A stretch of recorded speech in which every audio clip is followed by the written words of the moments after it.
યાદવો સલામત નથી, મારા યાદવો માટે એવી એક સુંદર નગરીની રચના કરો. અને વિશ્વકર્માને આજ્ઞા મળી છે. વિશ્વકર્માએ સમુદ્રના કિનારે સુંદર મજાની નગરી બનાવી, ચારે દિશાઓમાં સુંદર કાંગરા બનાવ્યા છે.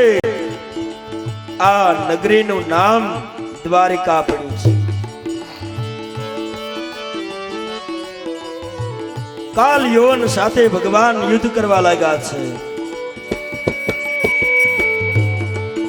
કોઈને ખબર ન પડે એમ તમામ યાદવોને ભગવાને દ્વારિકા સ્થળાંતર કર્યા છે. વસુદેવ, માં દેવકી, ઉગ્રસેન આ તમામને દ્વારિકામાં સ્થાન આપ્યું છે. આજ બલભદ્ર અને ભગવાન કૃષ્ણ કાલ યવનના સૈન્ય સાથે યુદ્ધ કરવા લાગ્યા છે. મારો મારો ના નાદ થવા લાગ્યા. કઈક દૈત્યનો ભગવાને સહાર કર્યો. આજ કાલ યવન હાથમાં ખડગ લઈ અને ભગવાનની સાથે યુદ્ધ કરવા લાગ્યો. ભગવાનની હાથમાં ગદા છે. યુદ્ધ શરૂ થયું. કઈક કાલિયોને પ્રહારો કર્યા. આજ ભગવાનના હાથમાંથી ગદા છટકી ધરતી ઉપર પડી. ભગવાન ઉપર પ્રહાર કરવા માટે કાલિયો દોડ્યો અને ભગવાન રણ છોડીને ભાગ્યા. રણ છોડીને ભાગ્યા એટલે નામ રણછોડ પડ્યું. બોલીએ રણછોડ કી જય.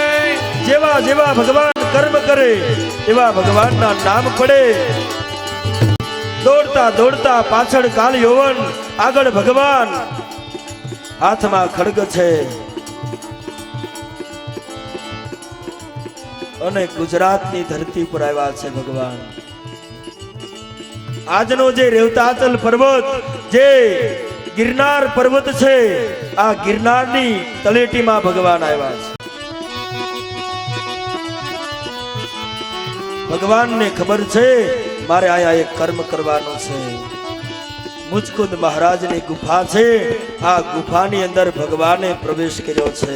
હાથમાં ખડગ, પાછળ કાલ યૌવન, પગ પછાડતો પછાડતો એણે પણ આ ગુફામાં પ્રવેશ કર્યો.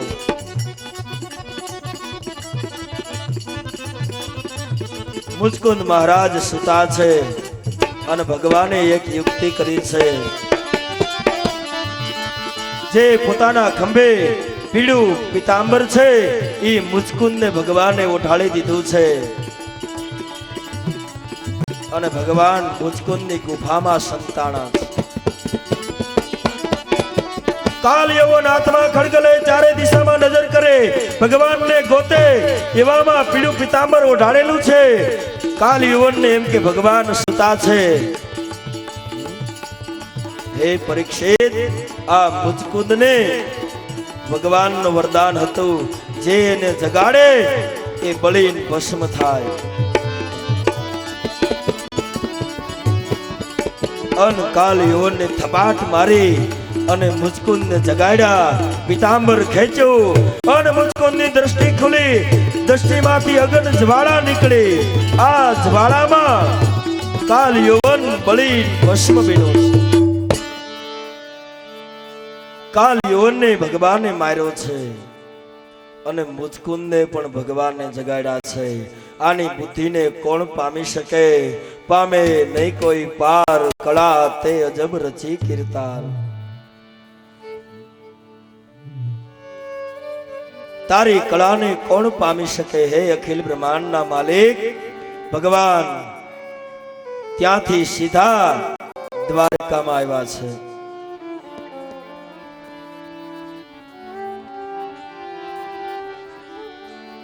દ્વારકામાં આવી ભગવાને સુંદર વાસ કર્યો છે. દ્વારકા નગરીનું સુંદર વર્ણન બતાવ્યું છે. સુંદર મજાનો નદીનો કિનારો, ચારે દિશાઓમાં એવા હીરા માણેક જડિત કમાડો જડ્યા છે. એવા સુંદર કાંગરા બનાવ્યા છે કે આ નગરીનું દ્વાર કઈ દિશામાં છે એ કોઈને ખ્યાલ ન આવે, એટલે નામ દ્વારિકા છે. આજ ભગવાન રાજા બન્યા છે. ભગવાનની કીર્તિ ચારે બાજુ ફેલાવા લાગી છે.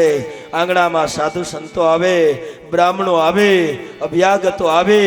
ગોમતી નદીના કિનારે સુંદર નગરી શોભે છે. હે પરીક્ષિત,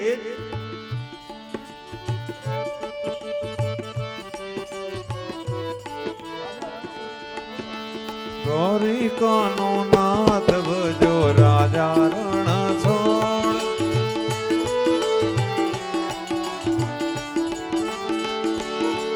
હે દ્વારિકાનો નાથ ભજો રાજા રણ છોડ.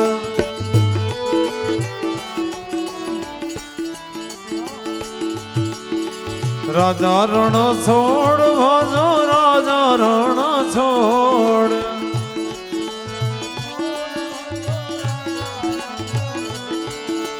દ્વારિકાનો નાથ ભજો રાજા રણ છોડ. આજ ભગવાનની કીર્તિ ચારે બાજુ ફેલાય, બધે જય જયકાર થઈ રહ્યો છે. બોલીએ રણછોડ રાયની. આ જય જયકાર ભારત વર્ષમાં ગુંજવા લાગ્યો છે.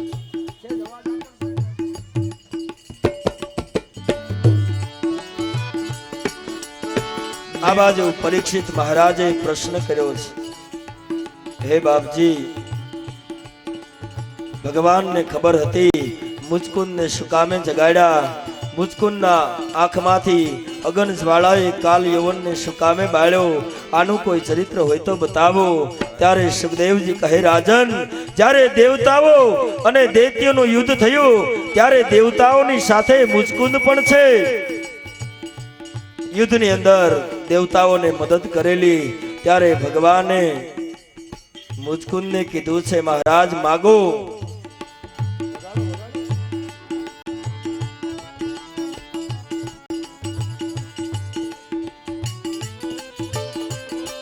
મુચકુંદ મહારાજે માગ્યું છે, મહારાજ, હું ખૂબ થાક્યો છું, મારે શયન કરવું છે, મને જગાડે તે બળીને ભસ્મ થાય. અને એ વરદાનની ભગવાનને ખબર હતી. મુચકુંદને પણ જગાડ્યા અને કાલ યવનને માર્યો છે. દ્વારકાનું વૈભવ વધવા લાગ્યો છે. આ બાજુ વાસુદેવ અને દેવકી, ઉગ્રસેન મહારાજ દ્વારકામાં રહે છે. માત પિતાની સેવા કરે, રોજ ભગવાન પુત્ર ધર્મ નિભાવે. એવામાં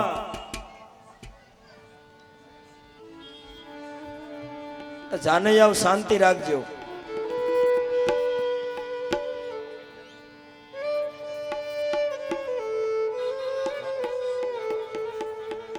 બલભદ્ર મહારાજને રેવત રાજાની દીકરી રેવતી સાથે ધામધૂમથી પરણાવ્યા છે.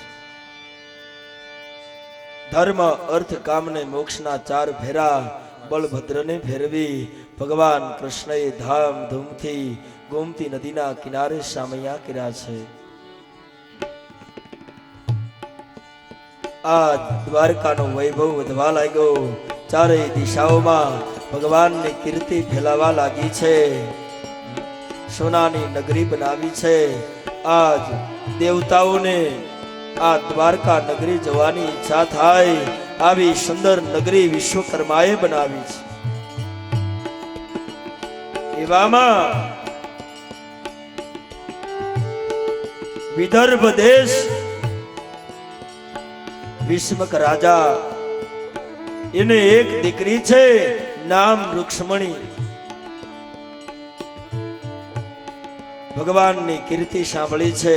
જોજો, ભગવાનને ક્યારેય જોયા નથી, ફક્ત ભગવાનના વખાણ સાંભળ્યા છે. દ્વારકાનો અધિપતિ કૃષ્ણ જે તમામને સુખ સંપત્તિ આપે છે, આજ ભગવાનના વખાણ સાંભળ્યા ને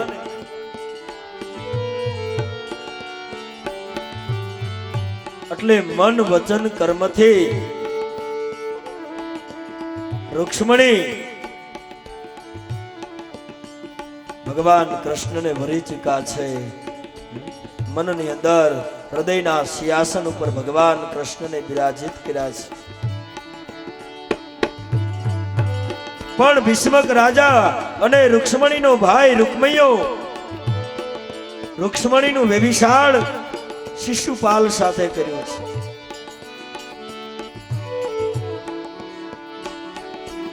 પણ રૂક્ષ્મણી ભગવાનને વરી ચૂકાતા હવે કોને કેવું? આજ રૂક્ષ્મણી મુંજાય છે. એવામાં એની સહેલી રૂક્ષ્મણીના ભવનમાં આવે છે.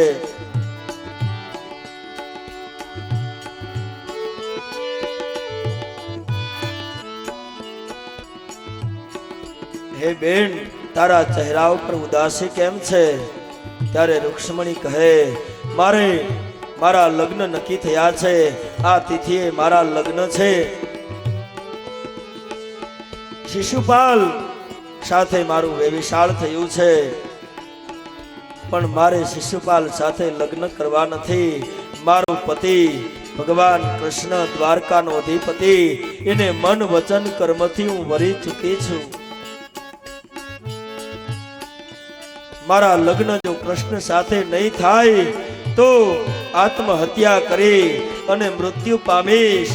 શિશુપાલ સાથે હું લગ્ન નહીં કરું. ત્યારે એની સહેલી કહે છે, બેન તો એક કામ કરો, દ્વારકા સંદેશો મોકલાવો, ભગવાનને ખબર પડે.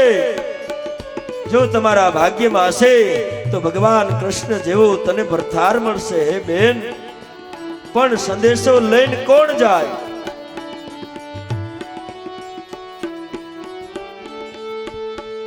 એક બ્રાહ્મણ એને રાજભવનમાં બોલાવ્યા છે. મહારાજ, અને રૂક્ષ્મણીએ પ્રેમ પત્ર લખ્યો છે.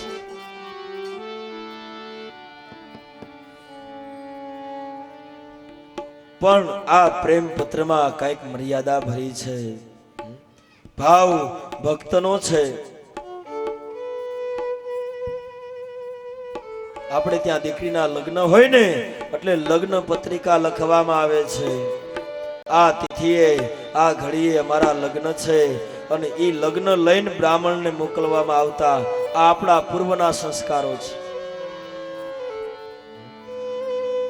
પ્રેમ પત્ર રૂક્ષ્મણીએ લખ્યો છે કે હે દ્વારકાના અધિપતિ, હે ભગવાન કૃષ્ણ, હું ભીષ્મક રાજાની દીકરી, મારું નામ રૂક્ષ્મણી છે. આ તિથિએ આ ઘડીએ મારા લગ્ન છે. શિશુપાલ સાથે મારું વ્યભિચાર નક્કી થયું છે, પણ મન વચન કર્મથી હું તમને વરી ચૂકી છું. મહારાજ, આ તિથિએ આ નક્ષત્રે મારા લગ્ન છે. જો આ નક્ષત્રે તમે મને લેવા માટે નહીં આવો તો હે મહારાજ, હું આત્મહત્યા કરીશ. આત્મહત્યા કરી અને જે સ્ત્રી હત્યાનું પાપ લાગશે એ મહારાજ તમને લાગશે. આજ બ્રાહ્મણના હાથમાં પત્ર આપ્યો છે.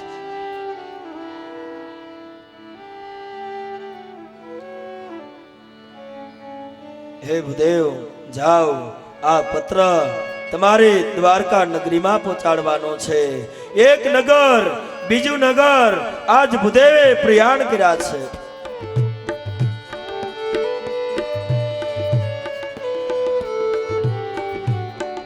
જો સુપાત્ર બ્રાહ્મણ છે.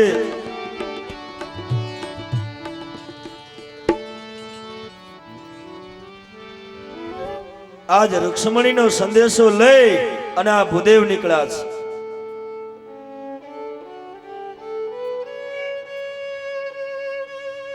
બ્રાહ્મણ સુપાત્ર છે. મેં આગળ વાત કરીને બ્રહ્મ ચિનેશો બ્રાહ્મણા, સાધના કરેશો સંત, અને મનને મારે તે મહંત.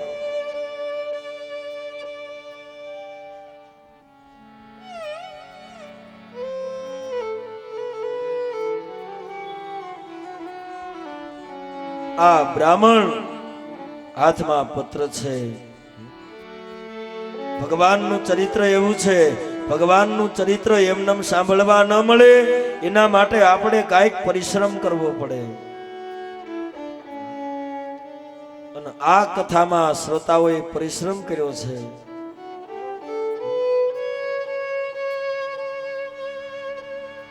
હમણાં અહીંયા યમુના મહારાણી આયલા જતા હતા અને એ જ મંડપમાં આપણે બેઠા છીએ.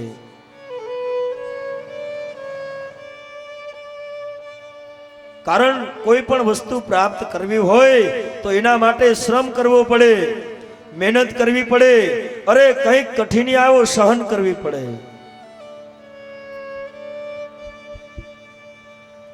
પણ ભગવાન મહેરબાન બન્યા છે.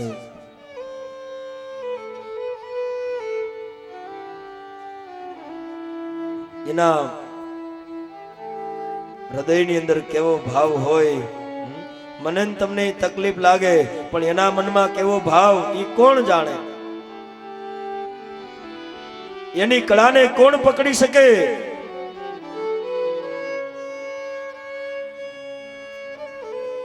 પણ છતાં આ ભાવથી જે કથા સાંભળો છો, જે તમારી એકાગ્રતા છે એને ધન્યવાદ દેવા પડે.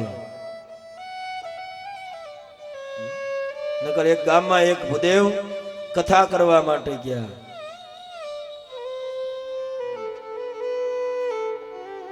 નદીના કિનારે કથાનું આયોજન કર્યું અને સુંદર ચરિત્ર ભૂદેવે શરૂ કર્યું. એક હતો રાજા, ત્યાં શ્રોતા હતા ને એમાંથી કે હરે નમઃ, હરે નમઃ, હરે નમઃ. આમ એક એક જણો હરે નમઃ બોલે. બેનોમાંથી પૂરું થાય એટલે પુરુષો ચાલુ થાય.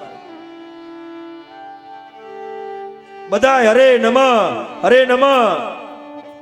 ગુરુ મહારાજ કે ભાઈ તમે કથા તો કરવા દો, આ હરે નમઃ કરો તો મારે કથા કેમ વાંચવી? એટલે કે મહારાજ તમારે કથા કરવી હોય તો કરો, અમે હરે નમઃ બોલવા હાટુથી તો કથા બેહાડી છે. ઈ માંડ માંડ બપોર કર્યા અને બપોરે ગોર મહારાજ પોથી કળતાલું